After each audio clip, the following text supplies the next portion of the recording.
3 वर्षापासून महाराष्ट्र शासनाच्या सर्व विभागांमध्ये राष्ट्रीय संविधान जनजागृती अभियान कार्यक्रमांतर्गत मी मुख्य संविधान व्याख्याता तथा संविधान राज्य अभियान प्रमुख म्हणून म्हणतात की या जगामध्ये तुमच्या आतली गोष्ट ही तुम्हालाच बाहेर काढावं लागते. संधी जशी स्वतःला शोधावं लागते तसं तुम्हाला व्यासपीठ पण स्वतःला शोधावं लागतं. मी जसं स्वतःला एक उद्योजक घडवणं माझं ध्येय होतं, पूर्णतः संविधान अभियान म्हणजेच ह्या राष्ट्रीय प्रबोधनाला मी स्वतःला समर्पित केलेलं आहे. पहिला कार्यक्रम महाराष्ट्र पोलीस अकादमी 2023 साली औचित्य होतं संविधान दिनाचं, राष्ट्रीय संविधान दिनाचं. संविधान कशाला म्हणू शकतो? आज बहुतांश लोक संविधानाकडे केवळ कायद्यांचं पुस्तक म्हणून बघतात. संविधान म्हणजे जीवन जगण्याचा मूलमंत्र आहे. संविधानाशिवाय देश चालूच शकत नाही. संविधानाशिवाय प्रत्येक व्यक्ती हा अधुरा आहे. सर, भारताला स्वतंत्र संविधान तयार करण्याची गरज का भासली याचे उत्तर इतिहासात आहे. तुमच्या देशाची लिखित राज्यघटना असणं गरजेचं आहे. मनुस्मृती वगैरे ह्यावर मनुस्मृती तर ती घातकच होती.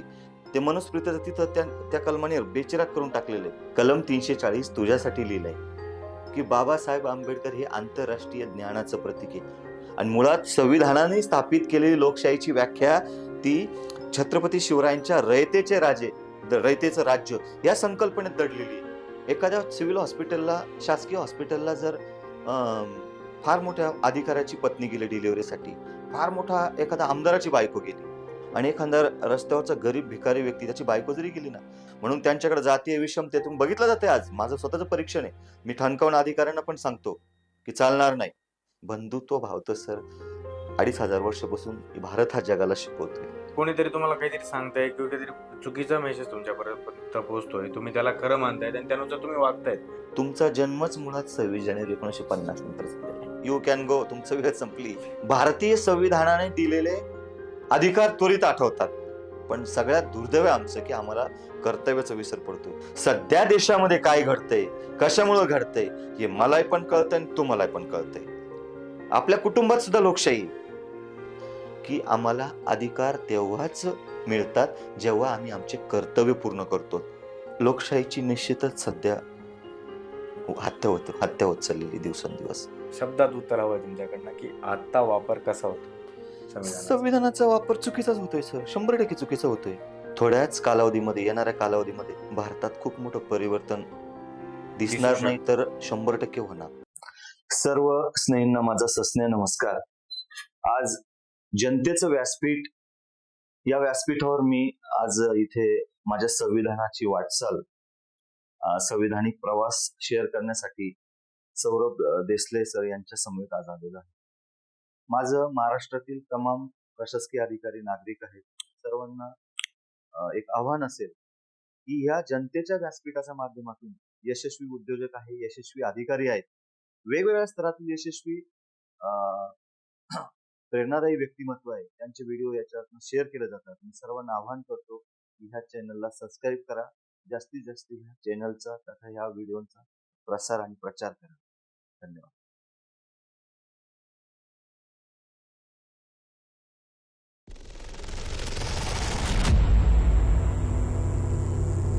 नमस्कार, मी तुमचा सौरभ आणि तुम्ही हा जनतेचे व्यासपीठ या मराठी पॉडकास्टमध्ये. आज आपण संविधान या विषयावर बोलणार आहोत. आज आपल्याला जे वक्ते लाभलेले आहेत ते आहेत श्री तुषार पगारे सर. आपण त्यांची ओळख त्यांच्याकडूनच करून घेऊ. नमस्कार सर. नमस्कार सर, तुमची थोडक्यात ओळख करून द्या आमच्या प्रेक्षकांना. नमस्कार सर्वांना. मी श्री तुषार बाबूराव पगारे, तसा मूळचा येवला तालुक्यातील, सध्या मागील 3 वर्षापासून महाराष्ट्र शासनाच्या सर्व विभागांमध्ये राष्ट्रीय संविधान जनजागृती अभियान कार्यक्रमांतर्गत मी मुख्य संविधान व्याख्याता तथा संविधान राज्य अभियान प्रमुख म्हणून सध्या संविधान प्रशिक्षण कार्यशाळा राबवत आहे. सर, तुमच्या या जे अभियान राबवतायत तुम्ही, याची सुरुवात कशी झाली आणि तुम्हाला प्रेरणा कुठून मिळाली? याचं जर मूळतः सांगायचं ठरलं तर विद्यार्थी दशेमधून माझा ग्रॅज्युएशन पर्यंत आवडता विषय इतिहास होता. इतिहास असल्यामुळं मला सर्व महापुरुष, संत, स्वातंत्र्य सेनानी यांची मला विशेष करून लहानपणापासून आवड होती. पण ज्यावेळेस मी स्वतःचं आर्थिक स्तर स्थिर करत असताना वयाची 20-22 वर्ष उद्योजकतेकडे स्थिर होण्यासाठी दिली. पण त्या अगोदर 2000 च्या आसपास मला कुठेतरी माझं वक्तृत्व एका वेगळ्या प्लॅटफॉर्मवर यावं, हे माझं स्वप्न होतं.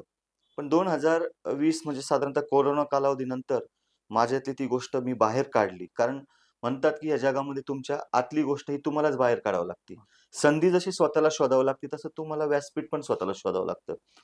मग त्याप्रमाणे ते स्वप्न आज माझं सत्यता आणि वास्तव्यात उतरलेलं आहे. तर ते करत असताना त्याला तुम्ही ध्येय कसं बनवून घेतलं तुमचं? त्याला 2 बाजू आहे सर, की मी जसं स्वतःला एक उद्योजक घडवणं माझं ध्येय होतं, की नोकरी जर करायची नाही, तर याचा अर्थ उद्योजक घडवायचं. उद्योजक का घडवायचं? निव्वळ उंटावर बसून शेळ्या न वळता, निव्वळ स्वतः एक आर्थिक प्राप्ती न करता माझ्या माध्यमातून असंख्य लोकांना रोजगार मिळावा, हा प्रामाणिक उद्देश होता. आणि ते करत असताना मग माझा 3 वर्षापूर्वीचा उद्देश होता, की आता मी 40शी क्रॉस केलेली म्हणजे 43शी क्रॉस केलेली आहे. आता मला माझं जे मेन ड्रीम्स आहे, याच्याकडे यायला हरकत नाही. हरकत नाही. म्हणून 3 वर्षापासून सर मी पूर्णतः संविधान अभियान म्हणजेच ह्या राष्ट्रीय प्रबोधनाला मी स्वतःला समर्पित केलेलं आहे. म्हणजे थोडक्यात तुम्ही इकडे येण्याच्या आधी आर्थिक सुबत्ता जी तुम्ही म्हणतो आपण ती तुम्ही मिळवली येस. उद्योजक म्हणून, आणि त्याच्यानंतर आता तुम्ही पूर्ण वेळ या गोष्टीमध्ये हो. देत आहे. सर, महाराष्ट्रावर हजारो व्याख्यानं झाली.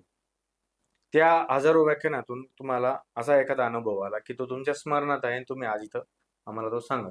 महत्त्वाचा प्रश्न आहे आणि थोडासा गंभीर पण आहे.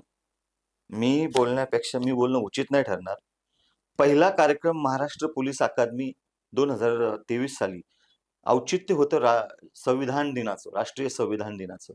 आणि माझं भाग्य आहे का ज्या ठिकाणी त्या दिवसापूर्वी म्हणजे 2023च्या अगोदर 13 ते 14 वर्षापूर्वी जो एक छोटासा उद्योजक होता आणि तो उद्योजक त्या महाराष्ट्र पोलीस अकादमीमध्ये एक राज्य लेव्हलचा व्याख्याता म्हणून trainee PSI, trainee D-Y-S-P, trainee IPS यांच्यासाठी जाणं ही फार मोठी कुतूहल ठरणारी घटना होती. आणि तुमच्या मूळ प्रश्नाचं उत्तर देताना त्या पहिल्या कार्यक्रमापासून तर आत्ता देवळा येथे झालेला 1410वा सर्व प्राचार्य, मुख्याध्यापक यांच्यासाठी कार्यशाळा असणारा कार्यक्रम. माझ्यासाठी प्रत्येक कार्यक्रम हा अविस्मरणीय आहे. माझ्यासाठी प्रत्येक कार्यक्रम हा इन सोशलाइज इम्पॅक्ट करणारा ठरलेला आहे. सर, आपण आता मूळ मुद्द्याकडे वळू, संविधानाकडे. सर्वात आधी सर, संविधान म्हणजे नेमकं काय? आपण संविधान कशाला म्हणू शकतो? सर, फार महत्त्वाचा प्रश्न आहे. त्यासाठीच मी आज इन ॲडमिनिस्ट्रेशनमध्ये इन पब्लिकली झगडतोय, की आज बहुतांश लोकं संविधानाकडे केवळ कायद्यांचं पुस्तक म्हणून बघतात. परंतु हा कायद्यांचं पुस्तक नसून संविधान म्हणजे जीवन जगण्याचा मूलमंत्र आहे. संविधान म्हणजे तुम्ही घेणारा जो मुक्त श्वास आहे, त्याला आम्ही अभिव्यक्ती स्वातंत्र्य म्हणतो. संविधान म्हणजे आमच्यापासून 1950 पूर्वी हिरावलेलं जे स्वातंत्र्य होतं, ते आज आम्हाला मिळालेलं स्वातंत्र्य, ते म्हणजे संविधान आहे. स्वातंत्र्यानंतर आपल्याला संविधान बाबासाहेब आंबेडकरांनी दिलं. त्याच्या आधी पण इतिहासात खूप घटना घडल्या आणि त्या घटनांमुळेच आपल्याला संविधानाची गरज भासली. सर, जर संविधान गरजेचंच आहे की संविधानाशिवाय पण देश चालू शकतो? सर, 26 जानेवारी 1950 पासून तर आता 75 वर्ष झालेली आहे. मागील वर्षापासून आपण संविधानाला 75 वर्ष पूर्ण झालीत म्हणून आपण त्याचा अमृत महोत्सव वर्ष साजरा करतोय. तुमच्या प्रश्नाचं डायरेक्टली जर एका वाक्यात सांगायचं ठरलं, तर संविधानाशिवाय देश चालूच शकत नाही. किंबहुना देश म्हणण्यापेक्षा 145 ते 150 कोटी जनतेतली कोणताही, तुम्ही असो की मी असो, कोणताही नागरिक याचं जीवन तो जगू शकत नाही. संविधानाशिवाय प्रत्येक व्यक्ती हा अधुरा आहे. सर, भारताला स्वतंत्र संविधान तयार करण्याची गरज का भासली याचे उत्तर इतिहासात आहे. त्याबद्दल आम्हाला सांगा. खूप मोठं संक्षिप्त उत्तर देताना सर पहिली गोष्ट सांगतो, माझ्या कार्यशाळा नेहमी कलमान्वये, कायद्यान्वये होत नाही. पहिल्यांदा संविधान हे सामाजिकदृष्ट्या आम्हाला कळणं गरजेचं आहे. जर तुमच्या प्रश्नाचं उत्तर थेट संक्षिप्त उत्तर द्यायचं जर ठरलं, तर 1946ला ब्रिटिश सरकारला कळून चुकलेलं होतं, की भारताला हे स्वातंत्र्य द्यावंच लागणार आहे. कारण तो 150 वर्षातला फार मोठा संघर्ष होता. ते स्वातंत्र्य सुद्धा सहजासहजी मिळालेलं नाहीये. हजारो हौतात्म्यांनी हुतात्म्य दिलं म्हणून स्वातंत्र्य मिळालेलं आहे. पण 1946ला सायमन कमिशननी सांगितलं, की आम्ही तुम्हाला स्वातंत्र्य द्यायला तयार आहोत. परंतु तुमच्याकडे तुमच्या देशाची लिखित राज्यघटना असणं गरजेचं आहे. तेव्हा देशामध्ये आवाज उठला, की संविधान कोणी लिहावं. मग त्यावेळेस लोकांना कळालं, की संविधान हे जीवन जगण्याचं नुसतं कायद्यांचं पुस्तक नाही, तर माणसानं जन्मापासून मृत्यूपर्यंत कशा चौकटीत जगावं, ते माणसासाठी निर्माण केलेले कायदे, ते संविधान होतं. म्हणून संविधानाची मूळ निर्मिती 1946 पासून तर संविधान लागू होईपर्यंत म्हणजे त्या 4 वर्षामध्ये तो एक फार मोठा प्रवास आहे संविधानाचा. तुम्ही संविधानाचा इतिहास सांगितला की संविधान कुठून त्याची नेमकी मागणी सुरू झाली आणि स्वातंत्र्यानंतर जवळपास लागू होईपर्यंत त्याच्यावर काम चालू होतं. त्यात एक संविधान सभा म्हणून एक स्थापन करण्यात आली आणि तिचे अध्यक्ष डॉक्टर बाबासाहेब आंबेडकर, मुख्य समितीचे अध्यक्ष मुख्य समितीचे अध्यक्ष डॉक्टर राजेंद्र प्रसाद राजेंद्र होते. प्रसाद आणि मसुदा समितीचे अध्यक्ष डॉक्टर बाबासाहेब Yes. आंबेडकर होते. त्या सभेबद्दल थोडं सांगाल सर आपण? जी संयुक्तिक समिती होती, म्हणजे याला आपण मुख्य समिती म्हणतोय, त्याचे अध्यक्ष हे डॉक्टर राजेंद्र प्रसाद होते. आणि त्या सर्व इतर समित्यांमध्ये सगळ्यात महत्वाची समिती होती, तिला ड्राफ्टिंग कमिटी म्हणजे मसुदा समिती म्हणतो. त्या मसुदा समितीमध्ये 7 सदस्य, 7 सदस्यांपैकी एक बाबासाहेब की ते त्या मसुदा समितीचे अध्यक्ष होते. आणि सर्वात महत्वाची जबाबदारी त्या संविधानामध्ये आत्मा ओतण्याचं काम हे बाबासाहेबांनी केलेलं आहे. संविधान बनवताना डॉक्टर बाबासाहेब आंबेडकर यांची भूमिका कशी समजून घ्यावी? अतिशय महत्वाची सर, खूप महत्वाचा प्रश्न आहे. 26 जानेवारी 1950 पूर्वी ज्या भारतामध्ये एक विकृत मानसिकता होती, एक विषमतावादी परिस्थिती होती. आज विषमतावादी परिस्थिती म्हटले की लोक डायरेक्टली मनुस्मृती वगैरे ह्या बोलतात. मनुस्मृती तर ती घातकच होती. मनुस्मृती आज कुठल्याही, जर भारताचं सगळ्यात प्रभावी कलम म्हटलं, कलम 13, ते मनुस्मृतीचं तिथं त्या कलमाने बेचिराग करून टाकलेलं आहे, सगळ्यात महत्वाचं. पण बाबासाहेब आंबेडकरांची जी भूमिका आहे याच्यामध्ये, ती एवढी अनन्य महत्वाची आहे की 2500 वर्षाचा इतिहास तो निव्वळ जातीय विषमतेचं नव्हे, ऐतिहासिक, सामाजिक, भौगोलिक, वैज्ञानिक, नैसर्गिक हे सर्व अंग हे संविधानामध्ये बदलून मानव मुक्तीचा आणि मानवीय विकासाचा मार्ग हा संविधानातून 26 जानेवारी 1950 नंतर प्रत्येक माणसाला मिळालेला आहे. संविधान तयार झालं, संविधानची प्रोसेस सुरू होती, तेव्हा अशी मोठमोठी आव्हाने त्याकडे बाबासाहेब आंबेडकरांसमोर नक्कीच आली असतील. मुळात बाबासाहेब आंबेडकरांनी संविधान समितीमध्ये जेवढे डेबिट्स झाले, जेवढ्या बैठका झाल्या, प्रत्येक बैठकीत एक बाबासाहेब आणि समोर बसलेले 100-150 लोक असायचे. प्रत्येकाच्या प्रश्नांना पुरून उरताना जसं बाबासाहेबांनी याच्यातून महत्वाच्या बाजू मांडलेल्या, की कलम 340, 41, 42 आहे, की आजही समाजामध्ये म्हणतात की बाबासाहेब आंबेडकरांचं संविधान SC-ST ला प्रोटेक्ट करतंय. कुठेतरी एक मराठा तरुण बाहेर येतो, तो म्हणतो बाबासाहेबांच्या आंबेडकरांनी संविधानाने मला काय दिलं? होय, पहिले तुझा विचार केलाय संविधानामध्ये. कलम 340 तुझ्यासाठी लिहिलंय. जो आज ओबीसी वर्ग आहे, हे तुला लिहिलेलं आहे. फक्त प्रश्न काय आहे, संविधान 75 वर्ष होऊनही पण आमची सामाजिक विषमतेची नजर आहे, जी चौकट आहे, ते आम्ही अजून बदललेली नाही. म्हणून आम्ही त्या समाजाकडं संविधानाकडे बघण्याचा दृष्टिकोन असेल किंवा संविधान निर्मितीला जे इतर महापुरुष आहे, बाबासाहेब आहे, यांच्याकडे बघण्याचा आमचा दृष्टिकोन जोपर्यंत बदलत नाही, तोपर्यंत आम्हाला संविधानाची भूमिका, महापुरुषांची भूमिका ही कळणार नाही. आपल्यासाठीच केलेलं आहे ना, आपल्याला असं झालंय ते की बाबासाहेबही कळले नाही नाही, आणि संविधानही कळलं. संविधान नाही कळलं. त्याच्यामुळे असे मध्ये मध्ये वक्तव्य होत असतात की आमच्यासाठी काय केलं, असे बरेच जण प्रश्न विचारतात. तसं पाहिलं तर प्रत्येकासाठीच केलेलं आहे. आज आपण श्वासही घेतोय, आपण घरातून पाऊल जरी बाहेर टाकतोय तरी आज संविधानाच्या बेसवर टाकतोय. प्रत्येकासाठी म्हणण्यापेक्षा मी हे म्हणल, तुम्हाला एक ज्वलंत उदाहरण देतो याच्यामध्ये. आज भारताची 145 ते 50 कोटी लोकसंख्या आहे. 150 ते 145 कोटी जनतेला जगण्याचं प्रावधान म्हणजे भारताचं संविधान आहे. आणि राहिलं भारताचं संविधान आज भारतापुरतं समर्पित नाहीये.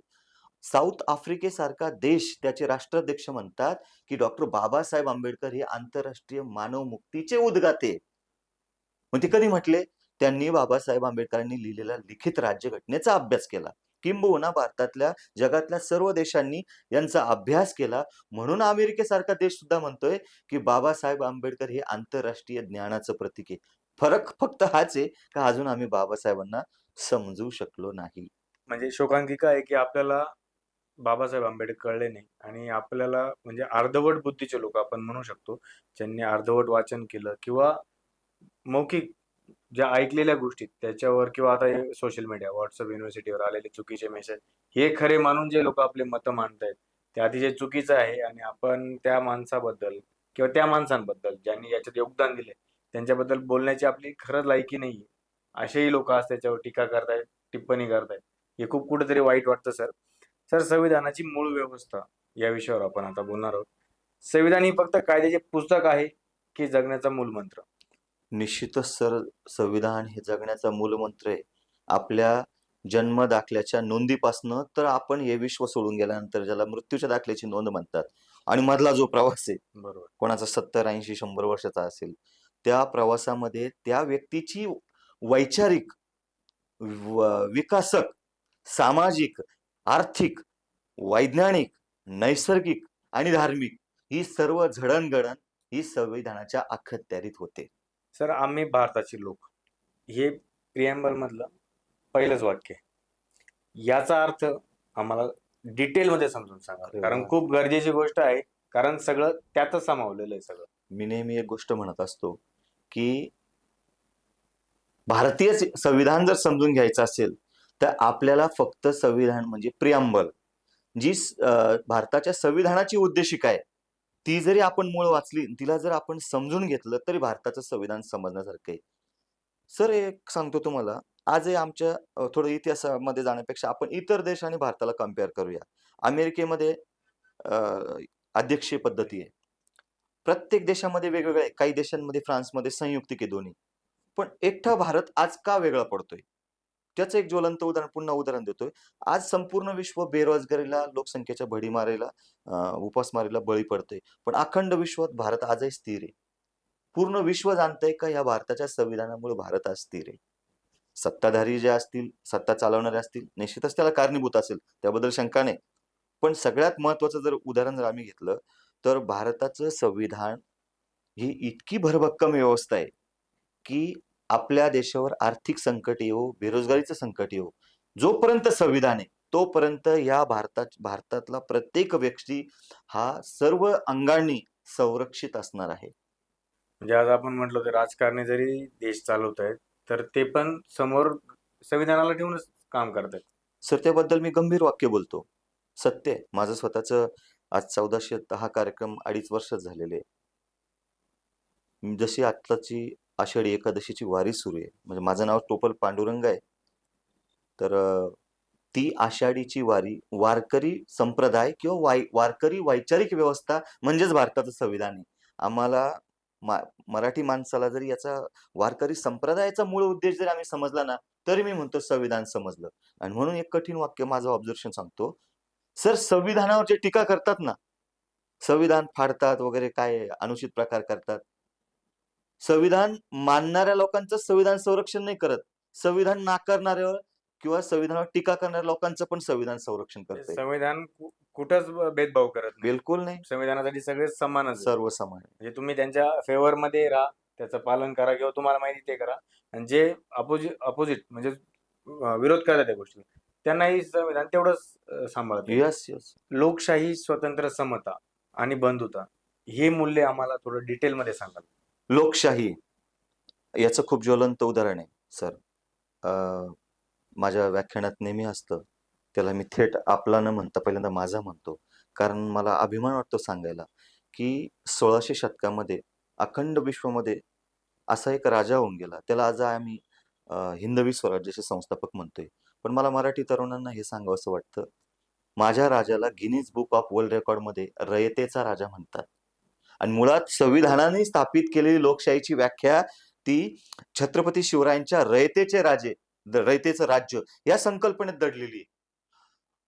18 बगट जातीच्या लोकांना घेऊन जे अष्टप्रधान मंत्रिमंडळ आहे, कार्यप्रणाली, न्यायप्रणाली आणि प्रशासन प्रणाली, या महत्वाच्या बाबींची निर्मिती बाबासाहेबांनी मुळात रयतेचे राज्य या संकल्पनेवर संविधानात प्रविष्ट केलेली आहे. लोकशाही जर समजून घ्यायची असेल तर छत्रपती शिवरायांचं राज्य म्हणजे लोकशाही. स्वातंत्र्य, समता. समता म्हणजे काय सर, की 1950 पूर्वी समता, तुमच्या माझ्यामध्ये जी जातीच्या दाखल्यावर जी जात चिपकलेली ना सर, ती बाजूला सोडून या निसर्गामध्ये, किंवा ज्याला आपण ईश्वर म्हणतोय, भगवंत म्हणतोय, मी पण मानतो, कारण या सृष्टीला चालवणारी एक शक्ती आहे जी अदृश्य आहे. जी शक्ती सारासार सर्व धर्मांमध्ये एकच आहे. तिला फक्त प्रत्येकाने नावं वेगळी दिलेली आहे. मग आपण एकमेकाकडे समतेनेच बघितलं पाहिजे. ही समता पूर्वी नव्हती, पण आज संविधानाच्या कलम 14 अन्वये ती प्रविष्ट झालेली आहे. तिचं उल्लंघन करणं म्हणजे गुन्हा आहे. बरोबर. समानता, ऑफकोर्स, तुम्ही तुमच्या लहानपणापासून, आता एक उदाहरण घ्या, एखाद्या सिव्हिल हॉस्पिटलला, शासकीय हॉस्पिटलला जर फार मोठ्या अधिकाऱ्याची पत्नी गेली डिलिव्हरीसाठी, फार मोठा एखादा आमदाराची बायको गेली आणि एखादा रस्त्यावरचा गरीब भिकारी व्यक्ती त्याची बायको जरी गेली ना, तरी पण त्या स्टाफनी, त्या डॉक्टर्सनी त्या पेशंटला सेम ट्रीट करणे. त्याच्याकडं असमानतेमधून बघता कामा नये. एखाद्या ड्युटीच्या ठिकाणी बॉस वेगळ्या कास्टचा आहे आणि खालचे कर्मचारी, लोअर कर्मचारी हे वेगळ्या कास्टचे आहे. म्हणून त्यांच्याकडे जातीय विषमतेतून बघितलं जाते आज. माझं स्वतःचं परीक्षण आहे. मी ठणकावून अधिकाऱ्यांना पण सांगतो, की चालणार नाही. कलम 17चं तुम्ही इथं उल्लंघन करतात. इथे तुम्ही संविधान दूरची गोष्ट आहे. इथे तुम्ही सर्व महापुरुषांच्या मूळ विचारांचा, संतांच्या आणि महापुरुषांच्या विचारांचा अपमान करताय. म्हणजे ती असमानता संतांना मान्य नव्हती, विषमता मान्य नव्हती. आणि बंधुता. बंधुत्व भाव तर सर 2500 वर्षापासून भारत हा जगाला शिकवतोय. बरोबर. स्वामी विवेकानंदांचं 1891चं भाषण असो, प्रत्येक व्यक्तीचं तो बंधुभाव संत ज्ञानेश्वरांपासून तर संत तुकारामांपर्यंत सर्व संतांनी शिकवलेलं आहे. पण फरक फक्त एकच आहे सर, मला बोलायला मन जड होतंय. मी प्रत्येक कार्यक्रमात वाचतोय. वाचतोय म्हणजे सर पुस्तक नव्हे. मी पुस्तकं कमी वाचले, पण मी लोकं वाचतोय सध्या. आणि ही लोकं वाचत असताना एक गोष्ट मला अंतर्भाव दिसतोय प्रत्येकामध्ये. जगा सांगे ब्रह्मज्ञान, स्वतः अवघे कोरडे पाषाण. आज प्रत्येक व्यक्ती सर काय करतोय, राजकारणी असो, प्रशासकीय असो, सामान्य नागरिक असो, की तो दुसऱ्यांवर प्रभाव टाकण्यासाठी मोठमोठ्या गप्पा करतोय, समतेच्या, समानतेच्या, मोठमोठ्या महापुरुषांचे विचार आचार सांगतो. पण दुर्दैव या गोष्टीचं आहे सर, का त्या विचारांचा अंगीकार नाही, त्याचं आचरण नाही. ही गोष्ट मी ते अगदी जीवाच्या हक्कांताने प्रत्येक व्यासपीठावरनं ऑन दी डायस बोलतो सर. मी कोणत्याही अधिकाराची, कर्मचाऱ्याची तमा करत नाही. कारण मी राज्य शासनाच्या पटलावरून एक डस्टर म्हणून काम करतोय. म्हणजे लोकांमध्ये तो कचरा काढण्याचं नकळत काम करतोय. म्हणून तुम्ही 4 प्रश्न जे विचारले, ते ह्या मुलाखतीचं सगळ्यात महत्त्वाचं मूलभूत अंग आहे. प्रत्येक गोष्टीचा बोलताना, लोकांना सांगताना ती गोष्ट स्वतःमध्ये इम्प्लिमेंट आहे का? ती स्वतः त्याचं आचरण करतोय का? आणि ते आचरण करत असेल तरच ते दुसऱ्याला नैतिकतेमधून बोलण्याचा आपल्याला अधिकार आहे. बरोबर. जेव्हा आपण त्या गोष्टी अंगीकारल्या तर आपण त्या गोष्टी समाजाला येस. शिकवू शकतो. संविधानात सगळ्यात जगात लिखित स्वरूपातील सर्वात मोठे संविधान भारताचे. Of course. तर ही जी गौरवाची गोष्ट आहे, याच्या मागचा इतिहास ही इतकी मोठी होण्याचं कारण मी या तुम्हाला सगळ्या गोष्टी. नाण्याच्या दोन्ही बाजू सांगतो. नाण्याची एक बाजू सांगून उपयोग नाही. आजही भारतामध्ये लांब नाही जायचं. आपल्याच जवळ चर्चा करतात आपलेच जवळचे मित्र परिवार. काही अधिकारी मला डायरेक्ट इनडायरेक्टली विचारत नाही. पण मी मानसशास्त्राचा प्राध्यापक नाही, डिग्री घेतलेली नाही. पण निसर्गतः हजारो घाटातलं पाणी पिऊन लोकं वाचून आल्यामुळं लोकांची मनं वाचण्याची मला चांगली सवय लागली. सर सगळ्यात महत्त्वाची गोष्ट एक आहे, की संविधान संविधानामध्ये मी जसं तुम्हाला मूलभूत अंग आता या पॉइंट पूर्वी सांगितली, की बंधुता, समानता आणि समता या गोष्टी प्रवर्धित करत असताना जोपर्यंत आपल्याला प्रत्येक गोष्टीचा हा डीपमध्ये अंगीकार होत नाही. जसं स्वतः भगवान बुद्ध एक गोष्ट म्हणतात आणि मला वाटतं गीतेच्या 13व्या अध्यायात भगवंताने तेच सांगितलंय अर्जुनाला, की तू हे माझे लोकं म्हणतोय, तू अदाह करतोय. पण तुला टिट फॉर टॅट वागता आलं पाहिजे. बरं. तुझ्याबरोबर जो अधर्म झाला, जो अन्याय झाला, तुला ते निसर्गतः तसं वागावं लागेल. महत्वाची गोष्ट सर तीच आहे, की आम्हाला आमच्या मानवी जीवनात जगत असताना प्रथमतः संविधान ज्यांच्या विचारावर निर्मित झालं, ज्या सर्व संत आणि महापुरुषांच्या विचारावर आम्हाला इतिहासात मागे जावं लागणार आहे. त्या सर्व गोष्टी शोधाव्या लागतील पुनश्च. आता मी समजा माझं वय 46 अबोव आहे. मी लहानपणी छत्रपती शिवरायांपासून तर मोहनजोदडो संस्कृती असेल, ग्रॅज्युएशनपर्यंत सगळ्या काही गोष्टी अभ्यासल्या. पण मी त्या इतिहासाला चिपकून राहिलो. तो इतिहास माझ्या जीवनात सातत्याने राहिला. मी त्याला विसर नाही पाडला. म्हणून शिक्षण विभागाला जी-आर काढावा लागतो, की वाचाल तर वाचाल. का काढावा लागतो? ते दुर्दैव आहे तुमचं आमचं व्यवस्थेचं. कारण आम्ही वाचनापासून दूर झालो. सुरुवातीला तुम्ही खूप छान गोष्टी बोलली, की आम्ही आता सोशल मीडियावर Insta, Facebook सगळ्या गोष्टींना प्रमाण समजायला बसलेलो आहे. पण एक गोष्ट फार महत्त्वाची, का कुठल्याही गोष्टीला ती सत्य आहेत का? तिचं आपण परीक्षण केलं पाहिजे. ती असत्य असेल तर तिचा स्वीकार करायला नकोय. एखादी गोष्ट अंगीकार करताना तो म्हणतोय, माझ्या जवळचा एखादा मित्र म्हणतोय म्हणून करू नका. प्रत्येक गोष्टीचं परीक्षण असलं पाहिजे आणि ज्या गोष्टीचं परीक्षण तुम्हाला असेल ना, तर ह्या जगात कोणतीही गोष्ट स्वीकारण्यासाठी तुम्हाला ते अवघड होत नाही. सहजासहजी स्वीकारलं जातं. फक्त माझं म्हणणं एवढंच आहे की तुम्ही स्वतःच्या बुद्धीचा वापर केला पाहिजे. बरोबर. म्हणजे कोणीतरी तुम्हाला काहीतरी सांगताय किंवा काहीतरी चुकीचा मेसेज तुमच्यापर्यंत पोहोचतोय. तुम्ही त्याला खरं मानतायत आणि त्यानुसार तुम्ही वागतायत. म्हणजे आपलंच एक नागरिक म्हणून आपलं एक पहिलं कर्तव्य आहे, की आपल्या समोर जी गोष्ट येते तिला तपासून बघणे. येस. तिच्यावर थोडं संशोधन करा, वाचा, शोधा, की नेमकं काय खरंय आणि त्यानंतर तुम्ही व्यक्त व्हा. हे सर्वात महत्वाचं आहे. म्हणजे हे काय होतंय सर, हे ह्या पद्धतीने जर आपण विचारपूर्वक, अभ्यासपूर्वक जर बोललो ना, तर आपल्या व्यक्तिमत्त्वाचा, आपल्या विचारांचा इम्पॅक्ट निश्चितच समोरच्यावर पडतो. बरोबर. कारण एखाद्या समजा मी व्याख्याता म्हणून बोलतो.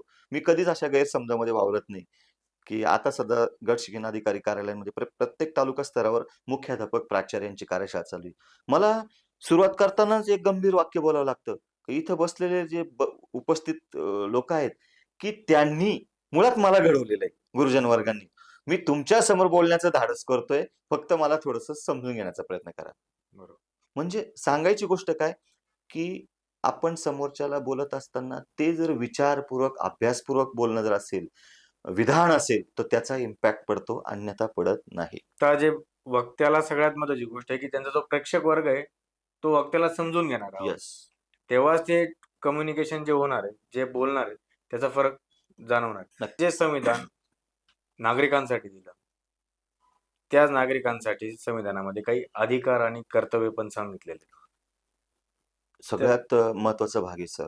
आता त्याच्यातले विश्लेषण फार मोठं आहे, पण मी कलमांवर बोलतो डायरेक्टली. भारताच्या संविधानाने जे 26 जानेवारी 1950 पूर्वी इथली स्त्री असेल, तुमची माझी आई-बहीण, आजी असेल, या स्त्रीला मुळात शिक्षणाचा अधिकार नव्हता. नव्हतं. ही स्त्री चूल आणि मूल आणि विशेष म्हणजे एक उपभोगाची वस्तू म्हणून बघायची. पूर्वी राणीच्या आणि राजाच्या समन्वयातून म्हणजे राणीच्या पोटातून राजा जन्माला यायचा. अमानुषता होती. मनुस्मृतीनुसार असे अश्लाघ्य कायदे होते, की त्याला शब्द मी वापरू शकत नाही. का ती अमानवीय कायदे होते मुळातच. आणि हे करत असताना भारतीय संविधान ज्यावेळेस निर्मित झालं, मी अनेक महिला माझ्या ज्यावेळेस व्याख्यानामध्ये असतात, अधिकारी, कर्मचारी, त्यांना एक स्पष्ट सांगत असतो, तुमचा जन्मच मुळात 26 जानेवारी 1950 नंतर झालेला आहे. सर 3 कायद्यातला पहिला कायदा आहे कलम 326 भारताच्या संविधानातला सगळ्यात शक्तिशाली आणि प्रभावी कलम. मला इथल्या महिलांना ते सांगावं लागतं. कारण तुमच्या आणि माझ्या मानवी वृत्तीतलं काय झालंय सर, खूप गंभीर मुद्दा आहे. आज भारतातल्या प्रत्येक व्यक्तीला वाटतं, मला मिळालेलं एखादं स्वातंत्र्य असेल, मला संविधानातून मिळालेले अधिकार असतील, हे सहजासहजी मिळाले. अहो, अमेरिकेसारख्या देशामध्ये 1972 पर्यंत तिथल्या महिलांना मतदानाचा अधिकार मिळावा म्हणून रस्त्यावर येऊन प्रत्यक्षात संघर्ष करावा लागला. तेव्हा कुठे तो अधिकार मिळाला. पण भारतातल्या महिलांना 26 जानेवारी 1950 ला तो अधिकार मिळाला. पण आहे का महत्त्व? नाहीये.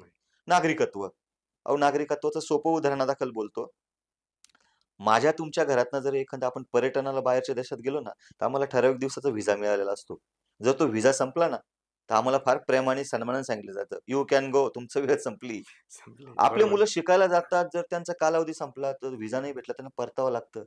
किती किती सांगू तुम्हाला. पण एक दुर्दैव आहे सर आमच्या मानवी वृत्तीतलं पुन्हा एकदा, की आम्हाला भारतीय संविधानाने दिलेले अधिकार त्वरित आठवतात.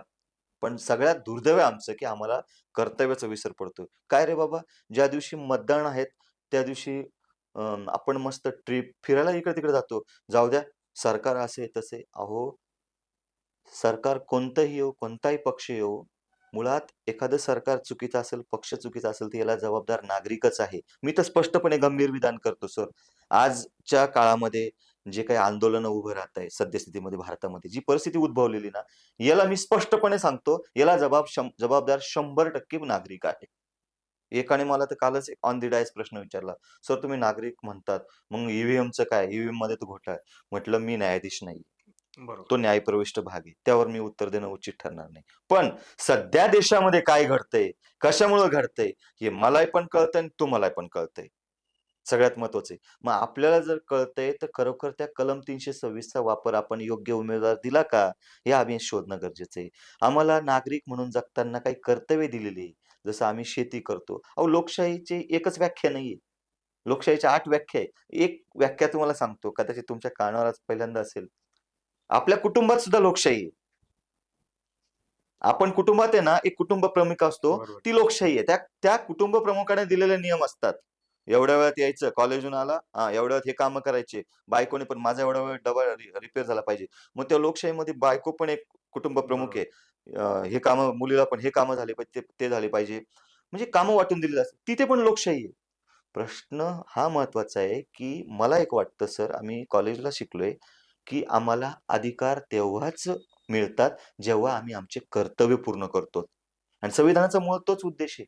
आपण कमकुवत आपली सामाजिक अवस्था आहे, कमकुवत आपली आर्थिक व्यवस्था आहे. याला कारण आम्ही प्रथमतः नागरिक आहोत. आमचा प्रत्येक गोष्टीकडे बघण्याचा दृष्टिकोन हा बदलला पाहिजे. तेव्हाच आम्हाला सत्याची उकल होईल.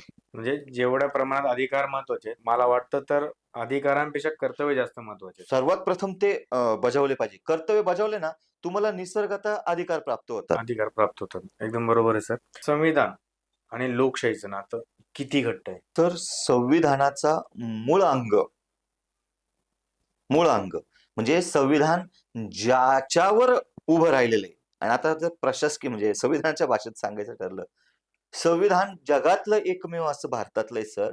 मगाशी तुम्ही एक वाक्य बोललात, आम्ही भारताचे लोक. इतर देशांमध्ये अध्यक्षीय पद्धती असेल, तिथं वोटिंग प्रत्यक्ष नागरिक करत नाही, सदस्य करतात. संविधान जगातलं एकमेव भारताचं असं आहे, की हे संविधान भारताचं कुण्या राष्ट्रपतींना, पंतप्रधानाला, मुख्यमंत्र्यांना किंवा डिस्ट्रिक्ट कलेक्टरला समर्पित नाहीये.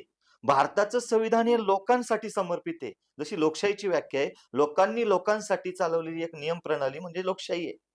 म्हणजे संविधानाचा आत्मा आहे लोकशाही. बरोबर. सगळ्यात महत्वाचा. लोकशाही हा विषय जर बाजूला केला तर संविधान शून्य ठरतं. सर एक उपप्रश्न विचारतो मी तुम्हाला आता, की संविधानापासून लोकशाही लांब जाते, असं कुठे वाटतंय का तुम्हाला? मी सध्या व्याख्यानातून ही गोष्ट बऱ्याच अंशी बोलत असतो, की लोकशाहीची निश्चितच सध्या हत्या होत चाललेली दिवसेंदिवस. याला सर्व जबाबदार आहे. पण प्रथमतः पहिल्या पायदानावर जनता जबाबदार आहे. सध्याची परिस्थिती एवढी गंभीर आहे, की संविधानाच्या अंगामधला एक महत्त्वाचा स्तंभ मीडिया आहे.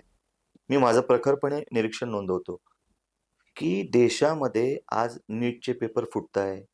आत्ताच दिल्लीमध्ये एवढे आंदोलन, एवढा जनप्रक्षोभ. पार आज मी दुपारी न्यूजला बघितलं मोबाईलवर, की संसदेच्या बाहेर लोकं येताय. तुम्ही लोकांची, ज्या लोकांवर लोकशाही उभी आहे, त्या लोकांच्या मतावर तुम्ही उभे आहात. तुम्ही त्यांना दाद देत नाही, त्यांचं म्हणणं ऐकून घेत नाहीये. खरोखर इथं लोकशाहीची हत्याच होत चालली, मी असं म्हणतोय. कारण कुठेतरी निश्चितच देश देश प्रगतीकडे आहे यात शंका नाहीये.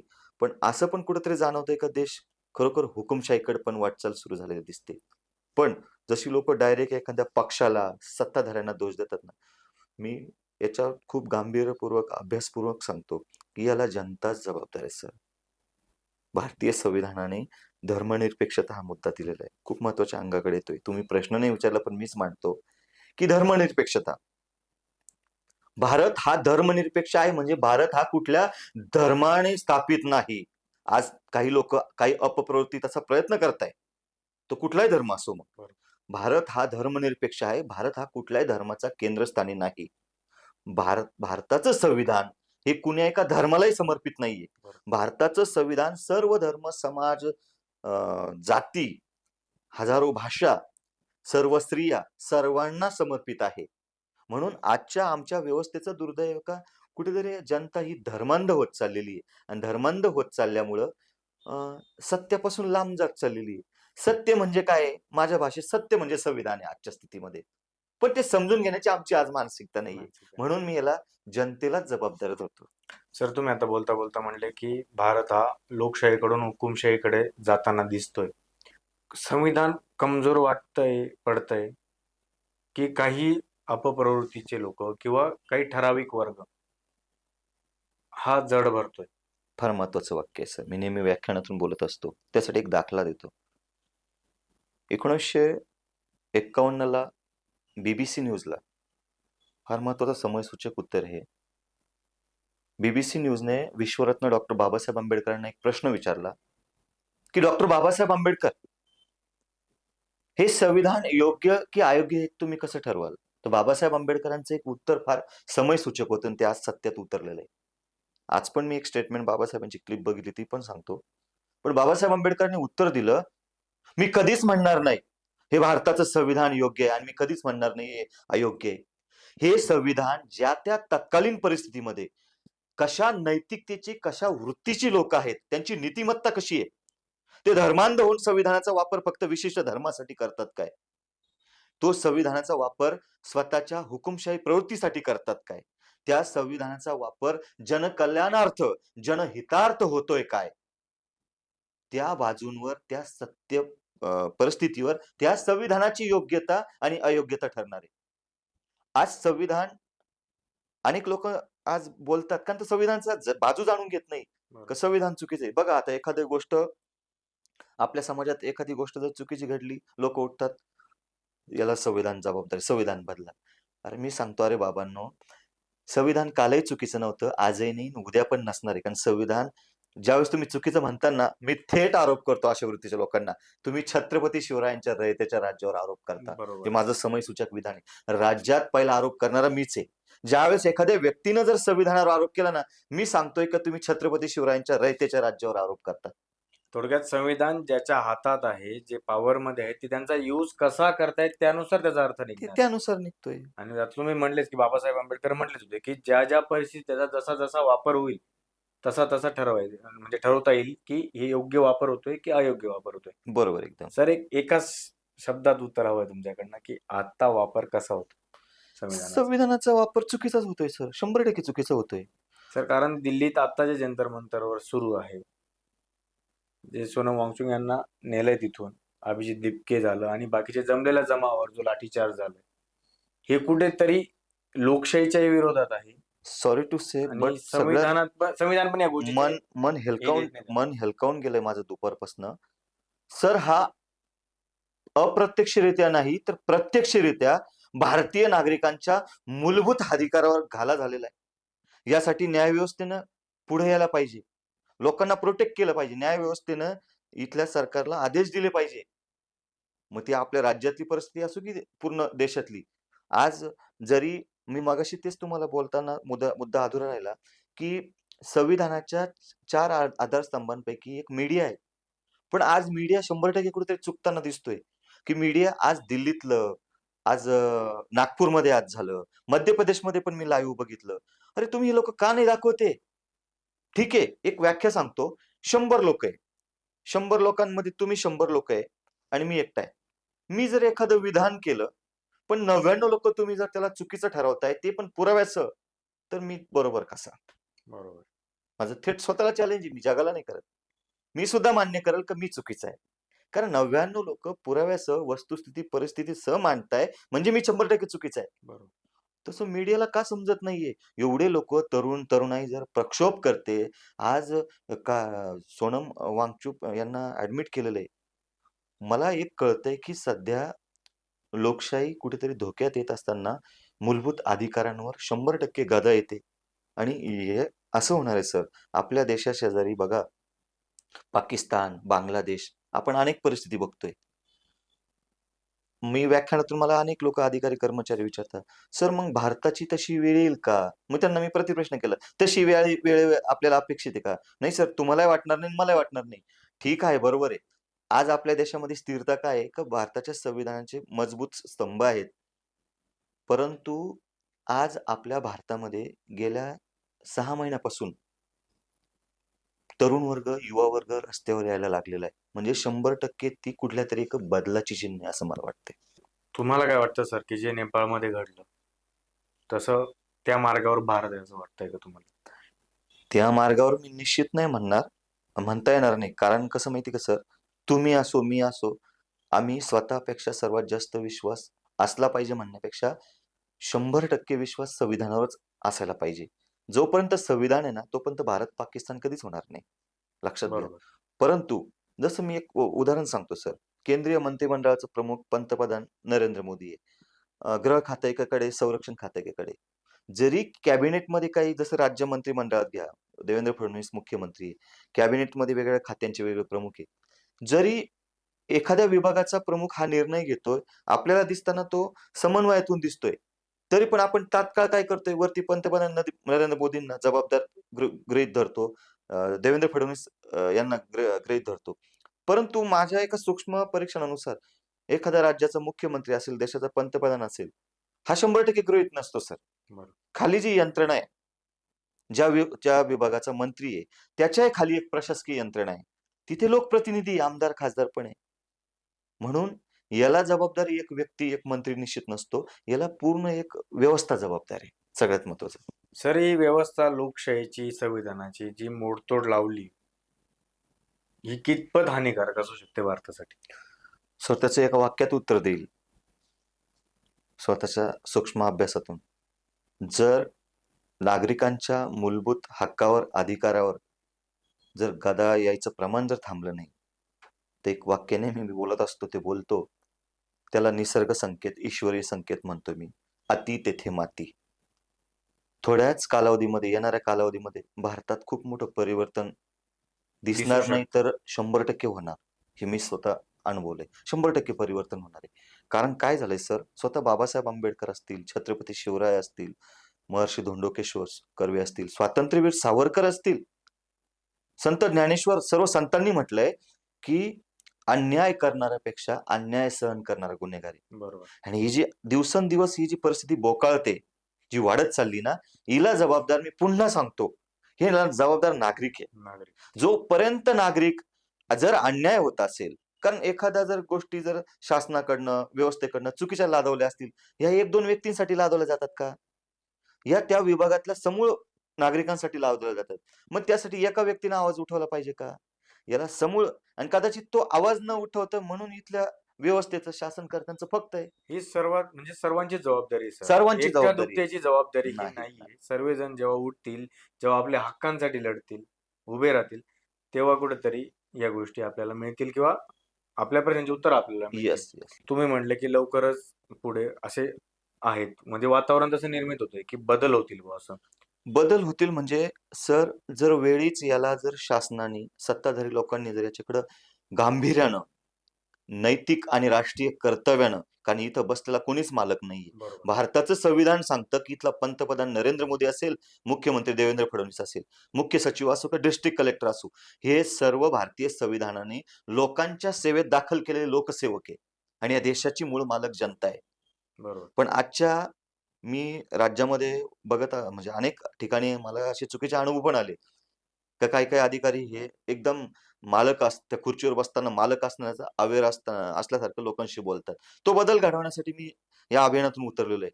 पण मला 99% अनुभव प्रशासनामध्ये आतापर्यंत खूप चांगले आलेत, की मी ज्या ठिकाणी माझ्या कार्यशाळा झाल्या, जिल्हाधिकारी कार्यालयापासून तर मोठमोठ्या ठिकाणी.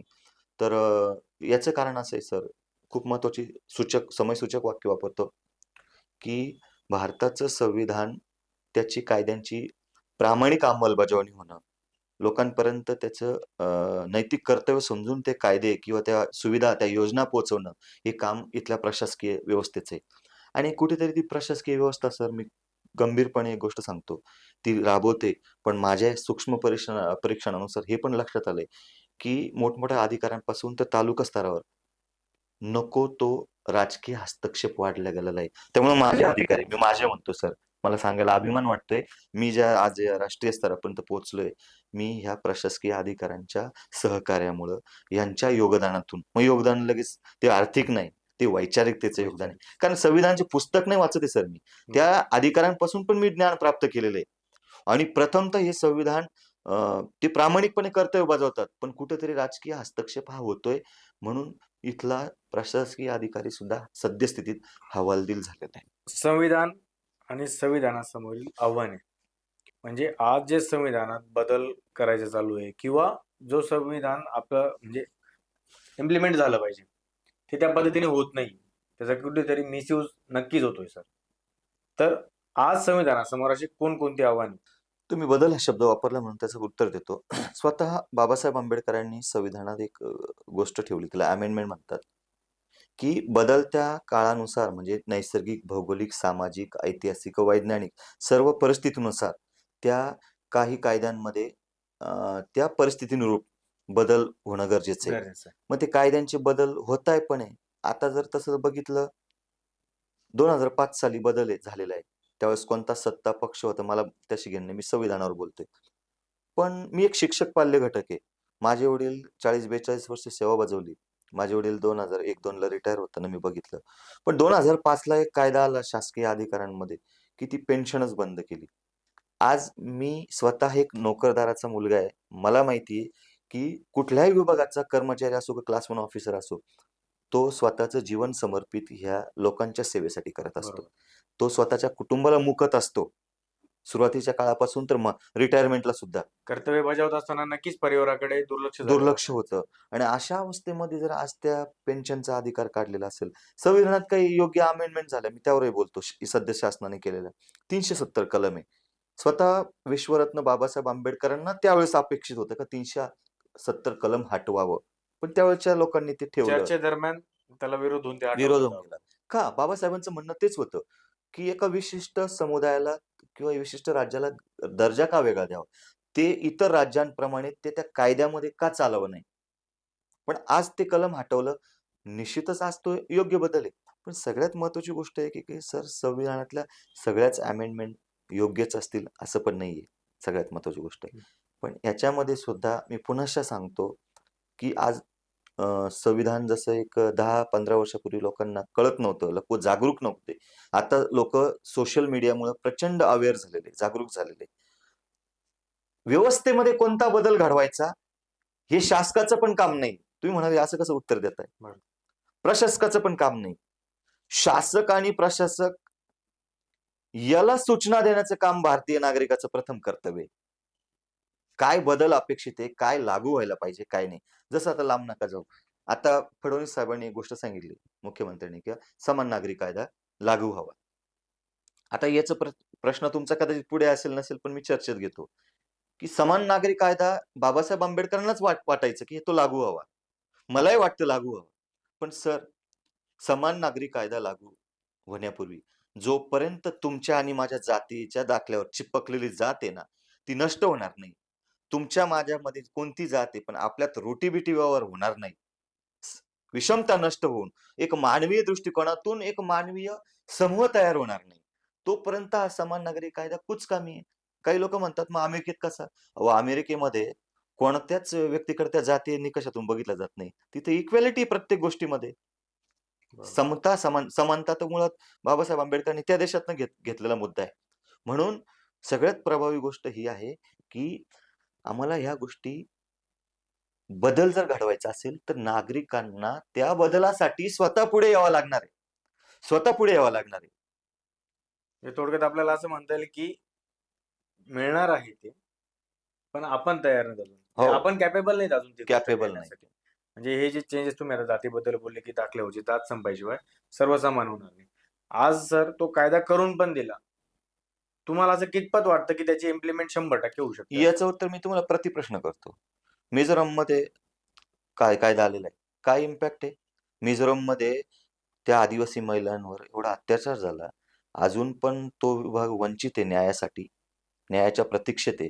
तिथं समान नागरिक कायदा आणून 1 वर्षात काय बदल झाले? काहीच अहो, नाही. जो आदिवासी तो तिथंच आहे, दलित त्याच ठिकाणी, सर्व ठिकाणी काय आहे? उलट आजच्या काळामध्ये असं होत चाललंय का श्रीमंत श्रीमंतच होत चालला आणि गरीब गरीबच होत गरीब चाललाय. होत चालला. माननीय देशाचे मावळते सरन्यायाधीश श्रीमान भूषणजी गवई साहेब ज्यावेळेस नाशिकला आले मागच्या वर्षी 26 तारखेला आपल्या सत्र न्यायालयाचं उद्घाटन झालं. उद्घाटन. त्यांचं एक वाक्य मी अगदी जवळून ऐकलं, की जोपर्यंत आमच्या देशामध्ये सामाजिक आणि आर्थिक समानता येत नाही, तोपर्यंत आम्ही समता आणि समानता प्रस्थापित करणं उचित राहणार नाही.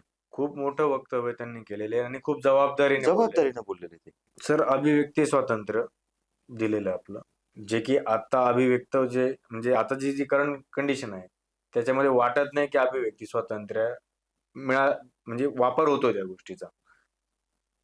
जे जंतर मंतरवर सुरू आहे, त्याच्याबद्दल तुम्हाला काय वाटतं? माझं उदाहरण घ्या आता थोडक्यात. माझ्याकडे बघताना एखादा शासकीय अधिकारी, पब्लिक वेगवेगळ्या अंगाने बघतो, की तुषार पगारे व्याख्यानात अनेक वेळा मोदी साहेबांचं उदाहरण देतात. म्हणतात, की 75 वर्षामध्ये संविधान दिन चालू करणारे पंतप्रधान नरेंद्र मोदी आहे. कधी फडणवीस सरांबद्दल वाक्य येतंय, की डॉक्टर बाबासाहेब आंबेडकर लॉ कॉलेजचे माजी विद्यार्थी नागपूरचे फडणवीस साहेब आहे. का आजच्या अशा परिस्थितीमध्ये शांततेने समन्वयाने राज्य सांभाळण्याचं कार्य करतात. त्यावेळेस अनेक लोकं बघतात, की तुषार पगारे सर हे एखाद्या पक्षाचे आहेत का? वगैरे, वगैरे. नाही.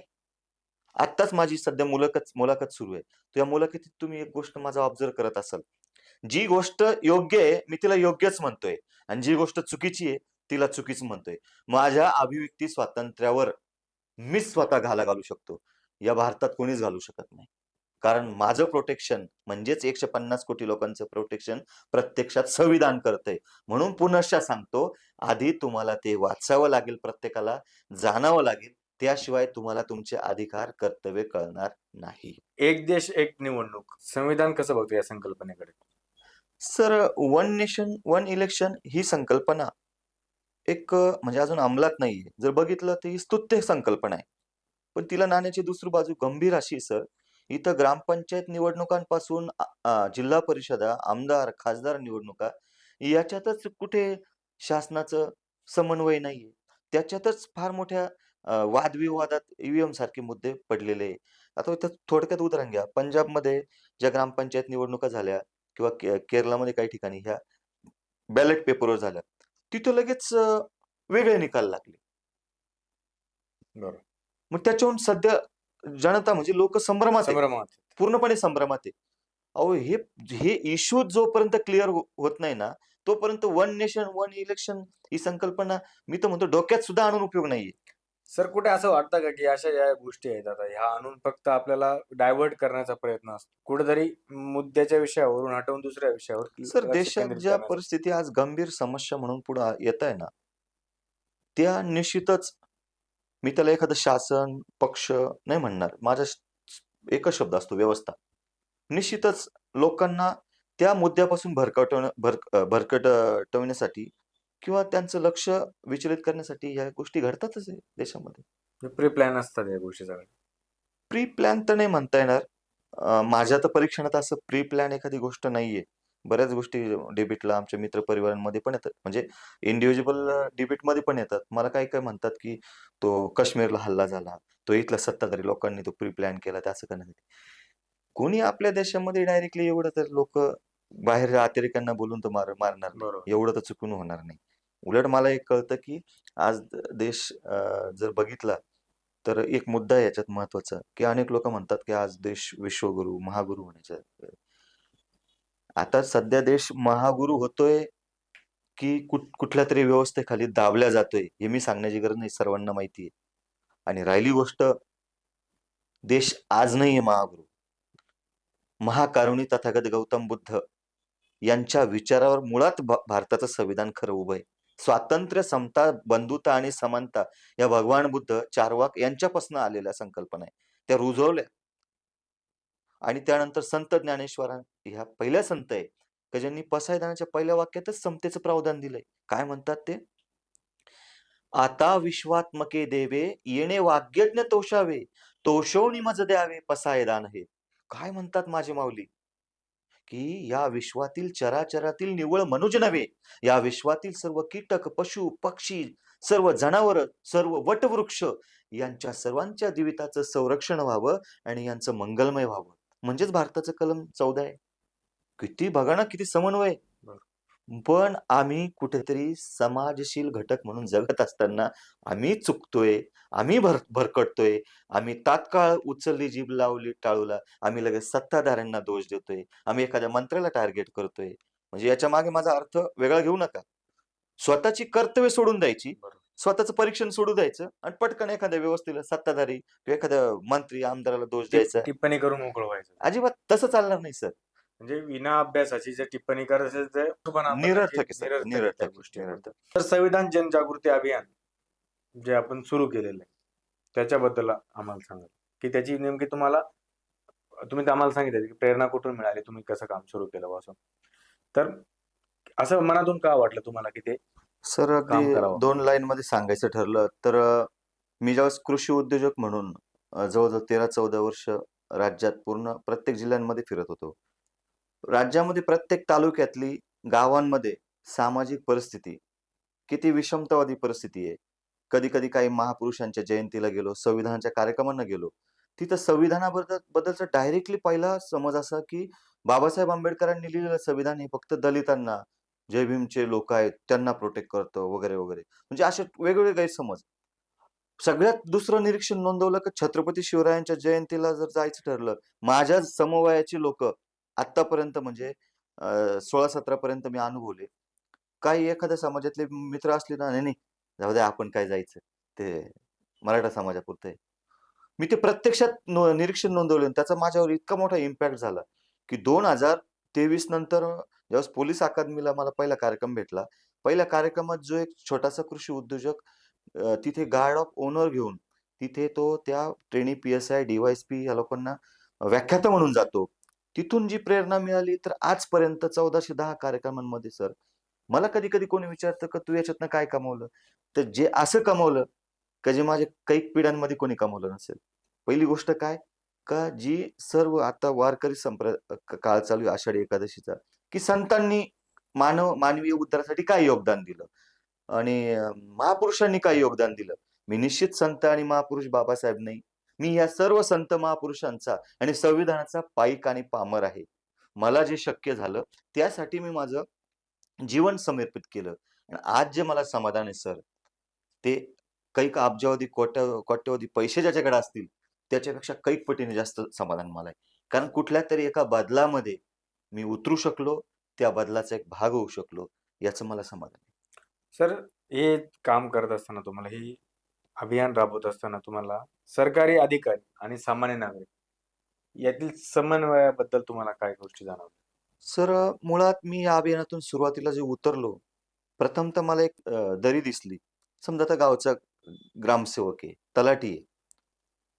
तलाठी अ, याच्यापर्यंत जाताना एखादा व्यक्ती सातबारा उताऱ्याची नोंद करण्यासाठी, जमिनी डिव्हाईड करण्यासाठी जातोय किंवा राज्य शासनाच्या महसूल विभागाअंतर्गत काही योजना आहे. घरकुल योजना अंतर्गत ग्रामसेवकापर्यंत लोकं जातात.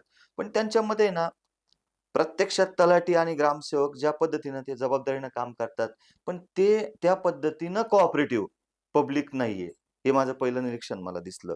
आणि तो मुद्दा मी पुढे माझा मोटिव्ह घेतला, की प्रशासन आणि जनतेचे संबंध कशा पद्धतीने एखादी शासनाची योजना त्या गावामध्ये, त्या जिल्ह्यामध्ये, त्या तालुक्यामध्ये राबवण्यासाठी निव्वळ प्रशासकाची जबाबदारी नाहीये. तिथं लोकांचा पण उत्स्फूर्त सहभाग असला पाहिजे. त्याचंच एक फॉर एक्झाम्पल आता एस-आय-आर कार्यक्रम आहे. पोटतिडकीनं कलेक्टर्स, तहसीलदार हे सगळे आवर्जून सांगताय, की एस-आय-आर योजना म्हणजे काय मतदार पुनरीक्षण कार्यक्रम. तर याच्यामध्ये तुम्ही स्वतः लोकांनी सहभाग घ्या. निव्वळ तो एक बी-एल-ओ तिथे प्रत्येक घरापर्यंत जाणार नाही. तिथे कॅम्पस होतात, कंपाऊंडिंग होतात. तिथं जा. म्हणजे आज सुद्धा या कार्यक्रमांमधून मला कुठेतरी नागरिक आणि प्रशासनाचा तो अंतर्भाव दिसतोच. म्हणजे समन्वयाचा अभाव दिसतोय मला. यासाठी मी या कार्यक्रमातून जनतेला पुनश्च आवाहन करेल, की आजच्या भारतीय संविधानावर जरी चर्चा होत आहे, पण केंद्र शासन असो की राज्य शासन असो, प्रशासकीय अधिकारी जिल्हा स्तरावरून ग्राम स्तरावर तुमच्यापर्यंत येत आहे. पण तुम्ही सुद्धा 2 पाऊल पुढे येऊन प्रशासनाला सहकार्य करणं ही काळाची गरज आहे. गरज आहे. आपण आता रॅपिड फायर घेऊ. सर, माझा पहिला प्रश्न आहे, संविधान म्हणजे काय? संविधान म्हणजे माणसाचा जीवन जगण्याचा मूलमंत्र. डॉक्टर बाबासाहेब आंबेडकर. बाबासाहेब आंबेडकर म्हणजे 150 कोटी जनतेला संरक्षित केलेला व्यक्ती, 150 कोटी जनतेला अ, मानव विकासाचा मार्ग दाखवलेला व्यक्ती. लोकशाही म्हणजे? लोकशाही म्हणजे छत्रपती शिवरायांनी जे रयतेचं राज्य स्थापन केलं आणि त्याच रयतेच्या राज्यावर स्थापना झालेलं संविधान म्हणजे लोकशाही. स्वातंत्र्य म्हणजे? स्वातंत्र्य म्हणजे जे 26 जानेवारी 1950 पूर्वी मला माझं मत मांडण्याचा अधिकार नव्हता. स्वातंत्र्य म्हणजे मला मिळालेला अभिव्यक्ती स्वातंत्र्याचा भाग, मला स्वतःचं मत मांडण्याचा भाग, मला अधिकाराबरोबर दिलेले कर्तव्य ते मी पूर्णपणे पार पाडणं म्हणजे स्वातंत्र्य. समता म्हणजे काय? समता म्हणजे मी एका माणसाकडे बघत असताना त्याच्या पाठीमागे चिपकलेली जात, धर्म, समाज न शोधता तो माणूस आहे, या समतेच्या दृष्टिकोनातून बघणं. युवकांना काय संदेश द्याल? युवकांना मी एवढंच सांगेल का मी जर वयाच्या 18 वर्षी स्वामी विवेकानंद यांचं चारित्र्य स्वाध्याय परिवारात मी आजही पण गेल्या 28 वर्षापासून वावरतोय. तर युवकांनी निश्चितच भारतीय संविधानाचा चांगला अभ्यास करावा. आज संपूर्ण विश्वामध्ये बेरोजगारी आहे आणि लोकसंख्या तर पहिल्यापासून भस्मासूर होताच. पण ह्या बेरोजगारीचं उच्चाटन करण्यासाठी केंद्र शासन आणि राज्य शासनाने तुमच्यासाठी उद्योजक होण्यासाठी कुठेतरी केंद्र शासनापासून PMAGP असेल, राज्य शासनात CMAGP योजना असेल, प्रत्येक कास्ट वाईज कॉर्पोरेट म्हणजे महामंडळ स्थापना केलेली आहे. ह्या योजनांपर्यंत तुम्ही प्रत्यक्षात जा. तुम्ही भारताचे पुढच्या पिढीले एक नागरिक आहात. तुमच्यावर भारताची जबाबदारी. यासाठी तुम्ही सर्व संत, सर्व महापुरुष, संविधान याच्या मूळ विचारांचा अभ्यास करा आणि राष्ट्रीय एकात्मता हा दूरदृष्टिकोन ठेवून भारत कसा महासत्तेकडे वाटचाल करेल यासाठी तुम्ही वाटचाल करा. प्रत्येक भारतीयाने वाचावे असे एक पुस्तक. प्रत्येक भारतीयानं प्रथमतः अगत्यानं वाचावं, तो म्हणजे भारताचा राष्ट्रीय ग्रंथ, भारताचं संविधान. घटनेतील आवडता अनुच्छेद. कलम 32. प्रस्तावनेतील सर्वात प्रेरणादायी ओळ. प्रस्तावनेतील सर्वात प्रेरणादायी ओळख म्हणजे आम्ही भारताचे लोक. सर, खूप छान वाटलं तुमच्याशी या संविधान या विषयावर बोलून, आणि काळाची गरज आहे संविधान या विषयावर बोलणं. तुम्ही खूप मार्मिक दाखले देऊन संविधान हा विषय मांडण्याचा प्रयत्न केला. इथं तुमच्या वेळात वेळ काढून तुम्ही आम्हाला वेळ दिला. खूप छान वाटलं तुमच्याशी गप्पा करून सर या विषयावर. धन्यवाद. धन्यवाद.